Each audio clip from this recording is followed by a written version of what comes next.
très important, vous le savez, en Ligue 1, entre Lille et Lyon. C'est vrai. Lille est actuellement à 2 points de Brest. Brest qui a fait match nul contre Nantes 0-0, tandis que Lyon pourrait chipper la 7e place en cas de succès à Lille demain.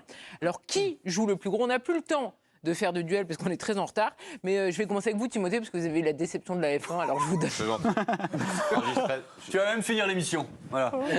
Non, effectivement, Et vous serez à Lille en plus. Je serai à Lille, absolument. Ah, ben quelle belle vie. Demain, non, pour répondre à votre question, moi, ce qui me semblait évident, que c'est Lille qui joue le plus gros. Parce que Lyon, vu là où ils étaient au mois de décembre, leur saison, elle est déjà gagnée, sauvée, entre guillemets.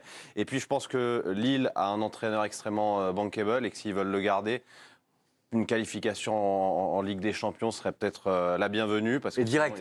Il risque de partir. En plus, Lille progresse parce qu'ils jouent quand même à intervalles réguliers cette compétition. Et s'ils veulent continuer à progresser, et je pense que c'est un club français qui peut porter haut les couleurs françaises en Coupe d'Europe dans les années qui viennent, il faut qu'ils continuent à se frotter au meilleur. Lyon aura son quart d'heure de gloire avec la finale de la Coupe de France le 25 mai à Lille, justement. Un quart d'heure. Hein. Donc, vous nous annoncez qu'ils vont la gagner? Je ne sais pas. Je ne connais pas le résultat de Dortmund, PSG Dortmund, donc tout ça joue aussi.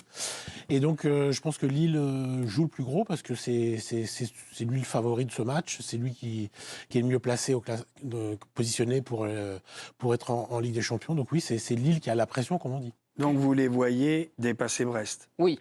C'est ce que nous ont dit le côté droit. Ça veut dire que Brest ne gagnerait pas un match en recevant Reims. Non, mais là, en fait, Brest a 57 points. Mais par la suite, Lille gagne devant Lyon. Et ben donc il passe 3e déjà. Il passerait 3e, oui. D'accord, d'un point. Oui. Il reste 2 matchs pour chaque équipe après. Hein. Ils reçoivent Brest, ils vont à Toulouse. Brest reçoit Reims et il va à Toulouse. Oui. Et c'est plus compliqué pour Lille. Oui, mais chacun met de Et vous pensez que Lille va dépasser Brest? C'est ça que je vous demande. Il pense que demain, Lille va gagner. Non, mais t'as raison. Sur le calendrier, t'as raison. Je trouve que sur les forces en présence, je trouve que Lille a un meilleur effectif, un meilleur banc. Je trouve que le Stade brestois pioche un peu en ce moment, à part contre Nantes. Deux mauvaises nouvelles, il faut le rappeler. Ouais. Del Castillo et Les Melou, deux des meilleurs joueurs de Brest qui sont sortis hier sur blessure. Donc il y a vraiment beaucoup d'incertitudes sur la fin de saison. Beaucoup de buts en ce moment. Et je trouve que déjà, savoir que Brest, à 2 journées de la fin, est européen, c'est un exploit énorme. Avec la possibilité d'être 4e, c'est 2 fois plus énorme. Et voilà, Lille, je trouve que Lille est mieux armée aujourd'hui pour s'installer sur le podium. Lille s'est fait sortir de justesse de la Ligue Europe Conférence après un match fantastique. Contre Aston Villa. Voilà, Lille a vraiment les armes pour être qualifié directement en Ligue des Champions. Ça paraîtrait plus logique que Brest. Mais Brest, comme l'a dit Guillaume, ce qu'ils ont fait déjà est fantastique. Exceptionnel. Mais Arnaud... ça serait décevant pour eux quand même de rater. Même si on trouve ça bien, je suis désolé. Si Brest n'est pas sur le podium, il serait déçu. C'est pour ça que moi, je pense qu'ils vont pas lâcher. Moi, je pense que Brest va gagner ces 2 matchs. On parle du match de demain. Il y a 2 équipes qui sont en pleine bourre. Mais Lille a perdu un match important à Louis II, qui était un match aussi pour une place en Ligue des Champions.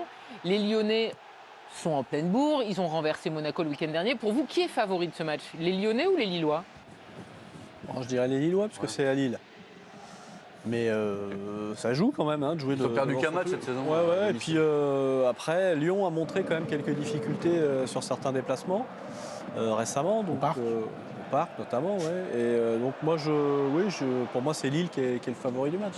Mais Lyon, c'est important aussi pour eux par rapport à la structure économique du club, à son budget, à sa masse salariale, d'aller jouer une Coupe d'Europe, même si ça ne sera pas la Ligue des Champions la saison prochaine. Même si Lille s'est raté contre Monaco, je les ai vus contre Marseille il n'y a pas très longtemps à domicile, ils les ont surclassés. C'est classe quand même. Lille a une façon de jouer à domicile qui te laisse très peu de chance un soir d'état de grâce. Timothée a raison. C'est souvent des états de grâce avec. Pour garder notre ami Fonseca, il faut aller en Ligue des Champions. Non, il faut être 3e. Oui. 4e, on sait très bien qu'il y a des casse-gueule cette place. Les clubs français n'y arrivent pas. Non, mais surtout pour des équipes dimensionnées pour disputer la Ligue des Champions. Brest joue 4e, tombe 4e et joue ce tour préliminaire. Au pire, tu es renversé en Ligue Europa, c'est quand même un exploit incroyable. Oui, mais est-ce qu'il n'y a pas un sentiment de déception? Brest a été très longtemps sur le podium. Il a raison, Eric, il a raison.